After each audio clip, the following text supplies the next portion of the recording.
Buildings are huge consumers of resources, but we think this should be different. We are MOR, which stands for Modular Office Renovation.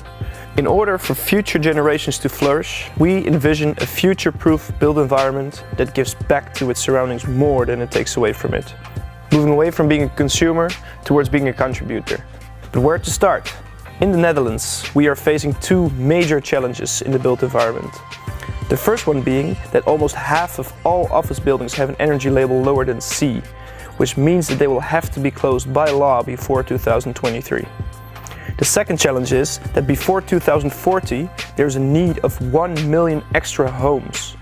With our concept, we aim to kill two birds with one stone. We are developing a strategy to renovate inefficient office buildings into net positive and affordable housing for starters. To make our design future-proof, we propose a modular and adaptable design approach that allows the building to change its functionality over time. Because together we can do more.